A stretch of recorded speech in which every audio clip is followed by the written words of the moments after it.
What up? What up? It's your boy Dave B. You're watching Beyond Astrology, and I just felt like coming on and doing a quick energetic overview because we got a lot of different energies going on in the sky when it comes to, we got the eclipse, we got the shadow period of Mercury retrograde, we got a lot of stuff going on. Lunar New Year that comes with the eclipse, and then, yeah. So let's get into it because I want to kind of discuss some things and share different perspectives of what's going on. Because right now, energetically, you know, it's easy to get swept up and start to panic about things that you don't yet understand or have the answers to. But you gotta understand that like there's other things at play, and a lot of the things are pushing you to certain conclusions that you're gonna naturally come to about what has to change, what must die. You know what I'm saying? So when you're looking at yourself internally, you in that space where you're observing kind of your response to a lot of these different things. Because remember, like this is kind of the hard part because not everybody kind of sees it like this. A lot of times people are in a state of panic because of what's going on in the third dimension. Everybody's going through different things on in the material world, whether, you are going through financial issues, you're going through personal, emotional issues. Um, Things are falling apart in your reality and stuff like that. You have to understand it from again, you going through the experience, so I'm not going to sit here and say that what you're going through is not real. But at some point you have to kind of allow yourself to kind of detach from some of these things. And one thing that's kind of important right now, just to note from like an astrological perspective, is we are now in the second decan of the sun being in Aquarius, which is an emphasis of Gemini type energy. Gemini, one of their strengths is perspective. All the mutable signs really they deal with multiple perspectives. So the ability to shift how the angle in which you're approaching, interacting, or engaging with something, right? Now, in the case of Gemini, since it's dealing with air, it's logic. It's the optics of something, right? The logic of something, how you're thinking about things, and coming up with alternative ways to think and consider certain situations that might have been the reason why you were stubborn or fixed into it might actually be beneficial at this time. Aquarius, we can get stuck in certain thought forms in Aquarius, right? And one of the things you don't want to find yourself stuck in is a previous way of thinking or considering a situation that you're in currently. So you have to allow yourself alternative ways to think and consider what's going on with you, what's going on with your situation. And the better you allow yourself to kind of release your grip on one way of thinking of something. And the thing is, we still in Aquarius season, so it still is a sense of having a reference or anchor point as far as what you want to see or what you want to, how you want to move, and what it is that you really want out of the situation. That very much is a thing, but try not to allow yourself alternative ways to think about it, or be willing to have conversations with people who think differently. Um, and that's kind of like the alternative. I think by default you're gonna probably engage with people, I mean, on a daily basis, with people who are going to have a different way of thinking about something that you're going through. But a conversation with somebody that you actually trust could go a long way. But if you find yourself to be kind of one of those people who don't have a lot of people who you want to, because sometimes we just not in the space to want to share what's going on, or we might not trust enough people, or the ideas of people around us. And that's a more of a personal thing, because if you're not feeling it, I'm not going to say that's the way for everybody. Everybody different, everybody going through different things in different circumstances. So by no means am I saying this is the only way, but it might be beneficial if you do have the luxury of people around you could discuss things with, even if it's kind of like on the surface level. Because sometimes you could be talking about one thing, but a whole different conversation is kind of happening on a different level within your mind. But we have to understand that we're going through a time of very intense change. And it's a lot of things being thrown at once. So now today, I believe we're gonna look. I'm gonna bring up this chart actually right now. Might as well, because um, yeah, might as well, because boom, boom, boom, boom. Okay, cool. Let's bring this up. Right, boom, and then let's zoom in a little bit. So right now, you can see. Okay, we got a lot going on. So Mercury is now in Pisces, right? And it's in the shadow period for retrograde. So already the way, shadow periods are not the actual retrograde, but they are the time where you probably need to pay the most attention, because a lot of this is what's going to be referenced, rethought about, reanalyzed during the period of retrograde, right? At least the first part, early, you know what I'm saying? I don't know when in the retrograde it'll probably come up, but the shadow period is this kind of a magical window if you are aware of it, because this is where, again, it's shadow. So shadow means, let's say you're a person who not really aware of so any planet that's about to go retrograde or that's in the shadow period, if you're not aware of the energy of that planet, you can make a lot of mistakes. So during the shadow period, it's not the time of retrograde where it's like, during a retrograde, a lot of times the signal is to be like, chill out on trying to sign things, chill out on trying to, uh, you're not going to make sense. This thing's going to be misinformed. Da, da, da, da, da. Like a lot of times that's the warning of retrograde. But the shadow period is this special window where if you pay attention to the energy of whatever planet is going retrograde, you can actually prevent yourself from making a lot of mistakes later on. So this is where the shadow period is where you want to make sure that, even like down to like minor things, like you want to make sure your car gets serviced. You want to make sure like if your service light been on all this time, and then now you going into the shadow period with your car needing an oil change or needing this or needing that, go ahead, take care of that during the shadow period so it don't create no disruptions for the retrograde. You know what I'm saying? Because retrograde is kind of like, yeah, you remember that thing that you was avoiding. Remember that conversation that you know you needed to have, but you didn't. Remember that one task or responsibility that you let sit and you didn't address it. Yeah, now it's low key too late and it's affecting you. So that's kind of like on a very like mundane level, kind of how that can affect you. But I feel like it's also a time where you should take your time and reflect on maybe the endeavors that you are preparing yourself to engage in, or the things that you already got going on, because that's a special window. A lot of people only look at it for things to prevent for the retrograde, but I look at it also things to get clear on before you go through a state of having to kind of like stumble around in the dark. Like retrogrades a lot of times can cause that stumbling in the dark where, again, it feels like a fun house. Up is down, down is up, and everything, left is right, right is left.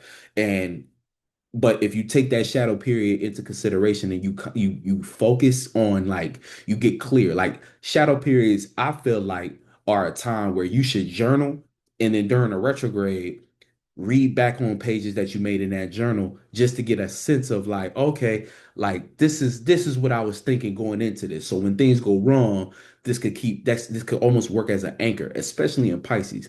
However, I will say this. I actually think that when Mercury goes retrograde in its detriment, so that's the Jupiterian sign. So that's Pisces and Sag. I actually think that Mercury has an adverse effect than it would in its than people would think. Like for instance, unless adverse means negative, but I don't think it does. I'm just trying to say opposite, right?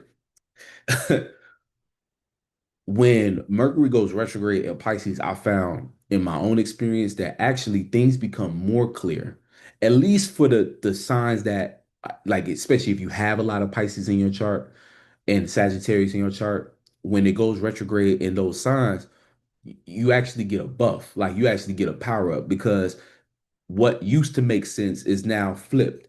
So where Mercury is usually about clarity and logic and things like that, but regardless, when it's in retrograde, like for instance in Pisces or Sag, it's like it slows down communication and logic down slow enough for you to now be able to navigate it in a way that feels more almost intuitive. Because the thing about retrogrades, and especially with Mercury, right, the miscommunication comes from actually moving too fast. But in signs like, Pisces, it already, like Mercury, like right now, right before it goes retrograde, right now, you probably already been experiencing things where you can't quite communicate how you want to, or it's more difficult to understand information if it's not something you can connect to and feel. When the retrograde happens, it's almost like it's going to slow down to the point where you're going to have enough time to kind of think through certain things rather than, and then the thinking through it is going to be more of an intuitive aspect that will help make things more sense internally. So when things make more sense internally, when Mercury's in a water sign, it's easier to be felt. So the communication don't gotta be as clear because it's felt. So I could say the wrong thing around you, but I feel you in a way that it's just the way the brain hears it, the message can still be put across. But see, let's say you like a heavy earth and air person, you still might have difficulties because your connection to what you're thinking or your connection to the information that you're receiving, you still might be trying to go super fast and you might try to disregard how you feel about it or analyze how you feel. But even that could be beneficial to an air and earth sign. So I kind of find Mercury being retrograde in like Pisces and Sag to be beneficial in ways, more beneficial than that sign just in the than that planet just in that sign, right? Because regular Mercury and Pisces without the retrograde, it's going to be everybody taking things too deep. You hearing information and then feeling about it, not actually talking about what's being discussed. And that might be what's happening now, which is why even right now, leading up to the eclipse, you need to be mindful of how you are responding to certain things. Because if you're, that when the moon was just in Scorpio, a lot of conversations could have been, a lot of clashes could have happened because of you feeling a certain way, a certain intensity, but then you saying too much or saying things before you've had time to kind of collect yourself on how you feel, because of the intensity from Scorpio. You might have just, said something out of passion or out of, just whatever emotion you've been stuck in. And, Aquarius didn't, might not have known how to deal with that. Or you might have been on the end of communicating that and it's like, or receiving that, and then you don't know how to feel about what's being said, right? You have to learn. It's like a learning process. So, that's just an aspect, even down to how you're talking to yourself. Because like Aquarius is one of those signs that's about talking to yourself. Like fixed air, you got to think like this is in your own mind, which could be like a representation of, if you think of thoughts just kind of bouncing between walls, like ping, like pong, you know what I'm saying? It's like bouncing between walls. So you can get stuck in your own mind during Aquarius season, which is why going through the second decan of Aquarius is necessary because it starts to open up like vents. So if you were to think as Aquarius being solid walls with these little slits of window, slits where air can seep through. Now with Gemini, these vents on the side of that box that you might be in start to let other air in. So this could work as a filtration system. However, you got to remember you're still in Aquarius. So don't get too scattered. So a lot of you might have many different goals, many different ideas that you're trying to consolidate. Gemini can give you some room to breathe, but still remember that you need to kind of keep things on a baseline idea. Like try to find ways that you could package your idea into one, not one thing, not all eggs in one basket, but it's kind of like that. At least understanding what kind of like I think of Aquarius and branding a lot of times because the 11th house is almost like when you're marketing yourself, you are trying to communicate to a lot of people about one idea or one service or one product or one brand. Like you try, so that's kind of how it is. You trying to think of your branding, right? So even in the case of like if we're using the metaphor of putting eggs in one basket, it's not that you have just one basket, it's just you have the same brand of baskets and you can put multiple eggs in the same brand of baskets. So if you're an entrepreneur or something of that nature or a hybrid creator, you could have many different pages, but all those pages have eggs. All those pages carry similar brand, like it's the same brand, but you just putting different aspects of content in these different, on these different platforms, if that makes sense. Now, let's talk about some of this other stuff. So we got Venus going into Pisces as Saturn is about to make its exit. That's another thing that I was trying to point out as far as a lot of shifts. So we've already had Neptune in Aries, and we already feeling this conjunction. If you don't feel the urge to fight for what it is that you believe in, to fight for what you're building, but also feel the anxiety and maybe even the push to build something new, but also like again, this comes in levels. If you want a high octave of things, you understand that with this Saturn energy, as much passion as you have to change and build something new, you also understand procedure. And this is going to be kind of the struggle with Saturn in Aries. It's going to feel like, okay, I have all this energy to fight and do something new and to do this. But when I get into reality and I come back into the body that I'm in, you understand everything must go through procedure. So there has to be this balance between knowing where you're going, but to be a real leader, you have to take the time to build things. Low octave is going to get extremely frustrated and discouraged and almost damn near self-destructive because they cannot go as fast as they think.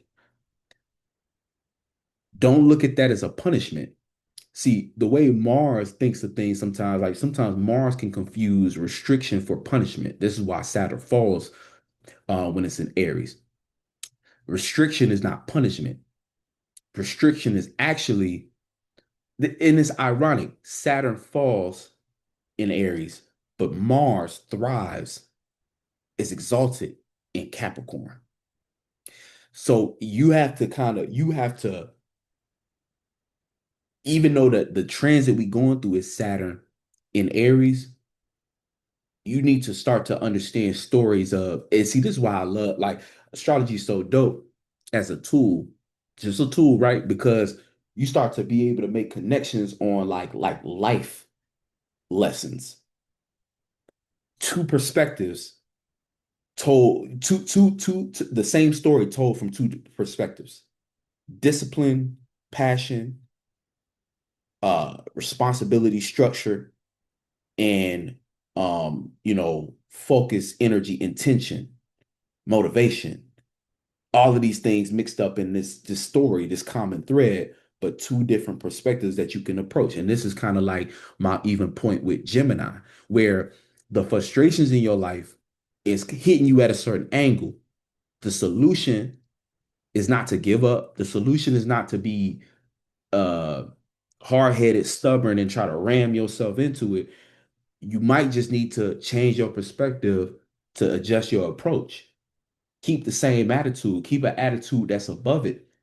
Still keep, you gotta remember, like I started writing, well, I ain't gonna, you gotta start to understand, like you have to move as if you've already won. I've already won type energy. That's going to separate you from the rest, the majority of people who just going to be either ramming their heads or they're going to give up.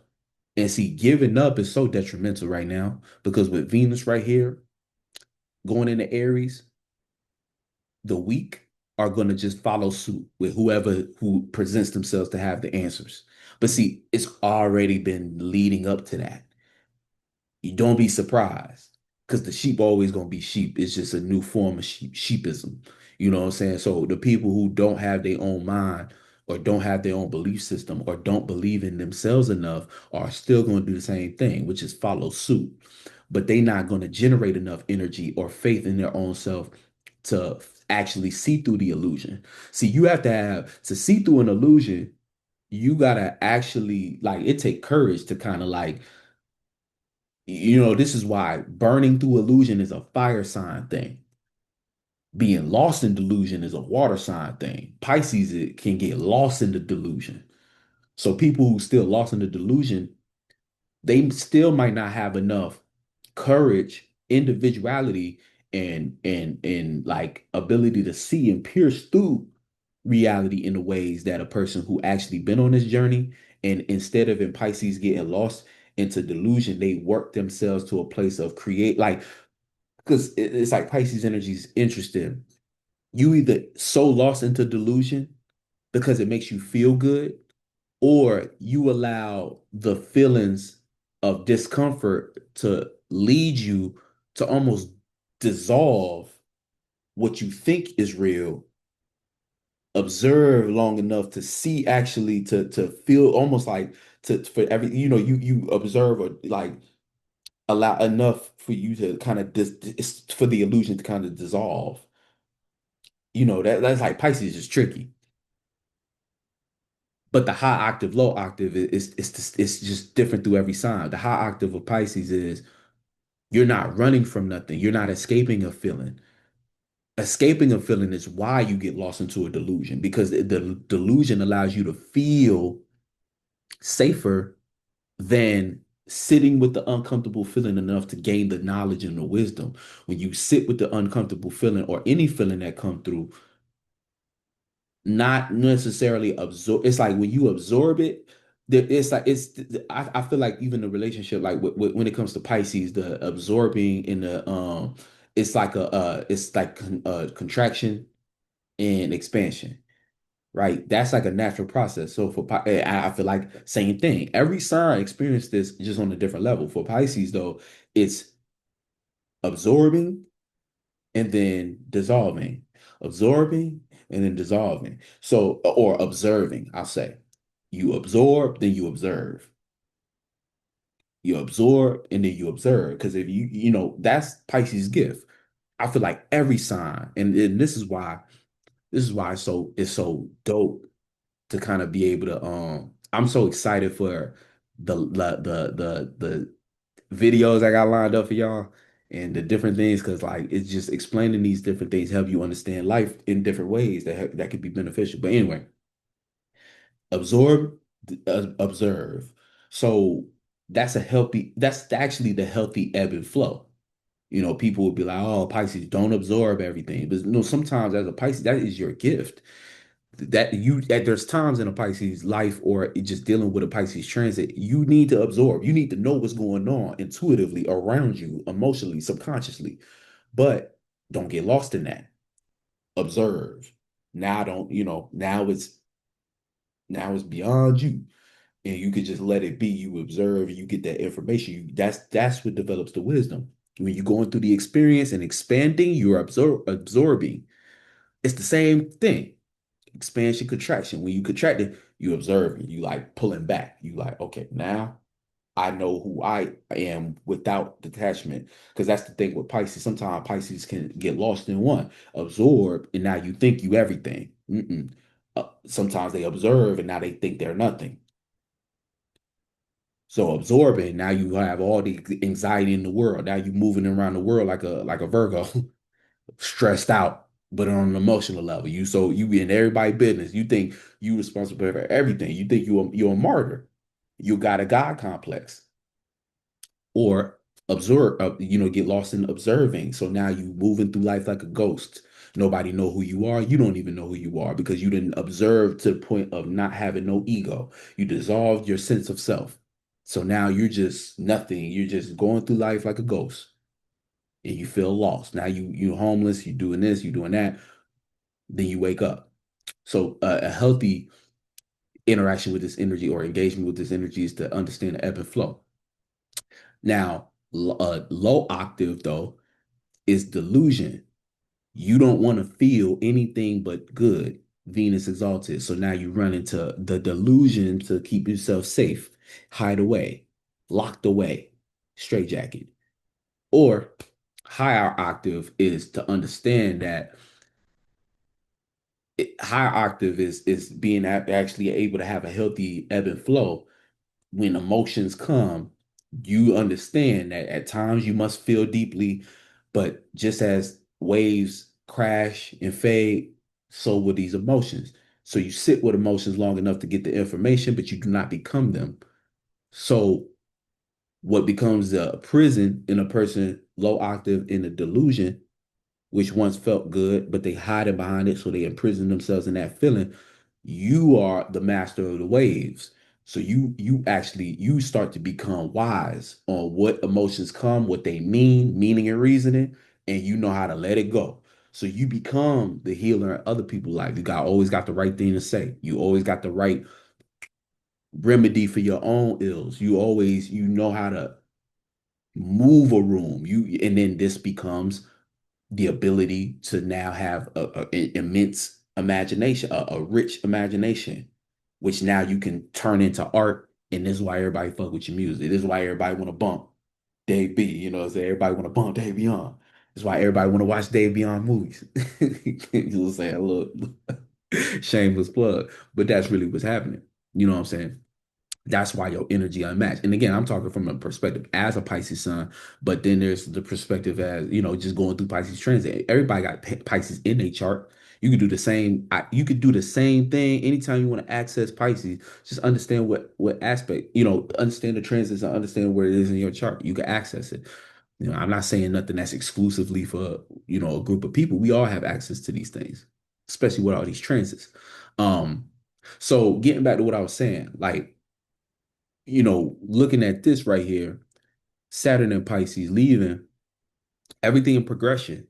So leaving Saturn in Pisces with a higher octave, right? And I know that's been gruesome because what Saturn in Pisces had to do, that's another story. That's another conversation. I was just talking about Pisces in general. However, the wisdom that Saturn forced you to gain on a high octave, if you high octave with certain things, and again, I say high octave and low octave, sometimes it's not that you are this person, like, oh, I'm a high octave person. Sometimes you have low, everybody have low moments, but it's about, you know, flipping the script when you realize or recognize that you got a low, you know, you having a low. Like when you, this helps you kind of course correct because you're not going to be perfect. Nobody perfect. So there's going to be times when you in the low octave space, but you can just recognize and identify, oh, damn, I'm in the low octave of this energy. I could flip it. I could change. That is the gift. Like you really wonder what the, like being human, what makes us different is self-awareness. So you got to understand that as your gift as well. Like the ability to be self-aware of something, to change it, you need to use that as much as possible. Now,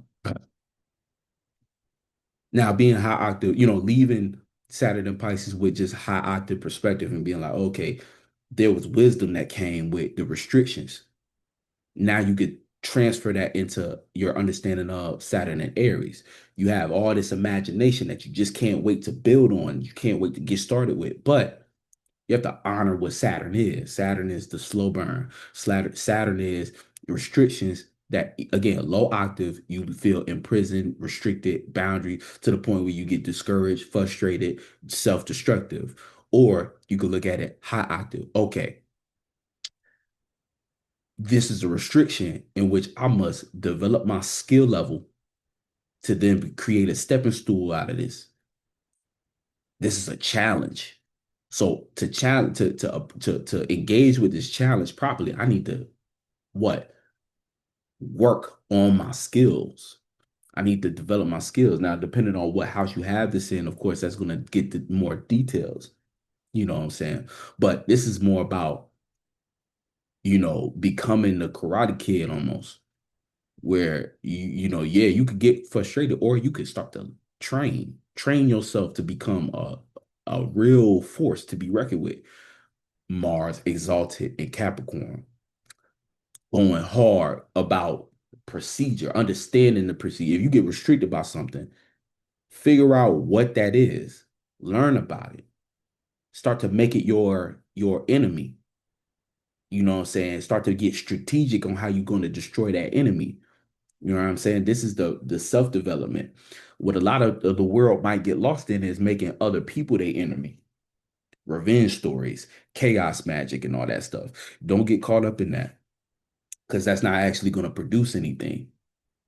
You know, either you're on that side where, again, I understand when we look out into the world, we see all kinds of corruption and chaos, but you don't need to just jump in and participate with it if that's not your story. A lot of people are taking on stories becoming caricatures of themselves to fight in somebody else's man-made system. War is artificial.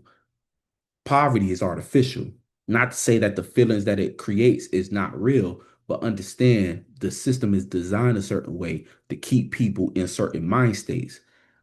If you really want to change something, you got to change internally, and you got it's going to be work, but it's going to be work that can pay off in some kind of real way versus the work that keeps you busy.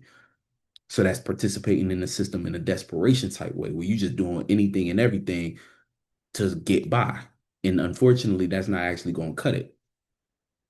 Now, you got energy like now as Saturn leaves, you have Venus going into Pisces.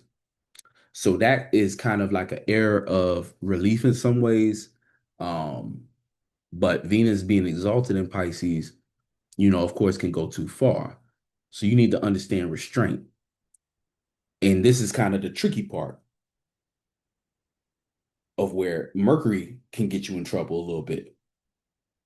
Because if you let the high of Venus in Pisces kind of get to your head, you could splurge when you don't need to splurge. You can kind of make commitments on things that, you could overgive, you could overestimate, you could overdo it on a lot of different things. So you need to tone it down. You have to have and see Saturn in 29 degrees of Pisces, even though it's about to leave. Saturn should have gave you enough wisdom to understand how to not go too far, but you're going to get a lot of people going too far. Um, Hopefully you just don't go too far. Um, the name of the game is focus. Focus. And see, you got to understand too, this is, there's so many distractions.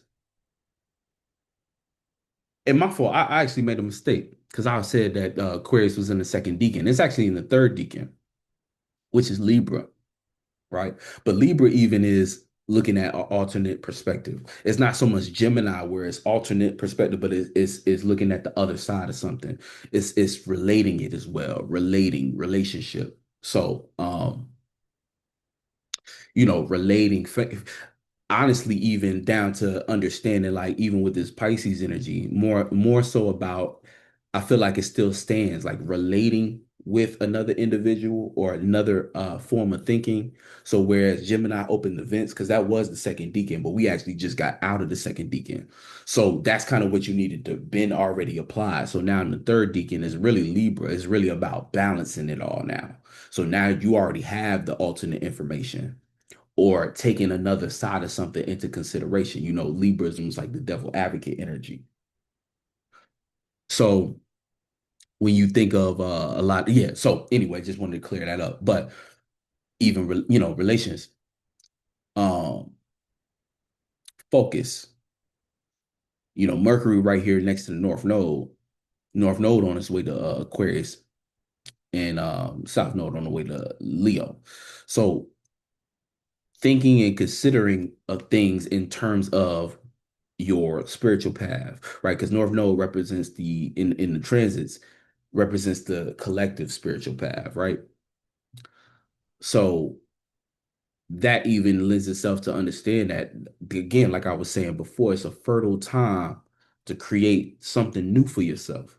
But what a lot of people are going to do is create another version of hell or another cycle for them to get lost in that is kind of again influenced by the same things of the old world, which is all the wrong, focusing on all the wrong things, stressing about all the wrong things, getting connected in people pleasing, validation from all the wrong things, all of these things that we were meant to kind of expose and see for ourselves. Again, burning through the reality because we now understand we have a better sense of ourselves, right? And back to what I was saying about the high octave of Pisces, and then going from taking the Saturn going into Aries, burning through the illusion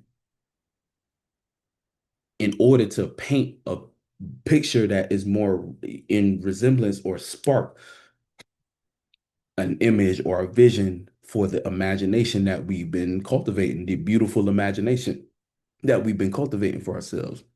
But some people just gonna be stuck behind that illusion and they don't have the power, the courage, the intention, or the ability to pierce through whatever that delusion is. So they're just gonna continue to perpetuate that same thing. Now, Mars right here, 15 degrees in Aquarius, still is behind everything. So our passions, our connection to passion and work and stuff like that is in the subconscious. So there's a lot of things we got to fight in the subconscious. And I say that because it's behind the sun. So whatever's behind the sun, the sun is usually aware of what's in front of it. But oftentimes what's behind the sun plays out as somewhat of a light subconscious energy. So subconsciously, we have to kind of go to war. And to me, Mars and Aquarius is just old, how do we break out of this box? How do we get away or create pathways outside of what we've been kind of stuck in, right? In some kind of way. Pluto, Pluto is kind of farther. Pluto's more so making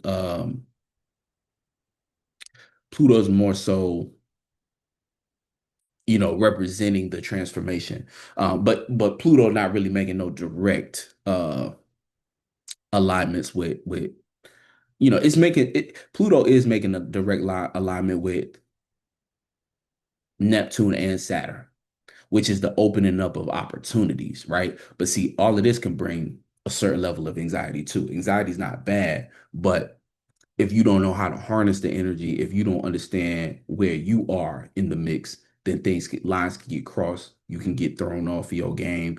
You can get confused and things like that. So try to take that into consideration. You know what I'm saying? Align this energy, aim this energy at something that you actually want to build, but understand in the building process and see the opportunity also comes through change.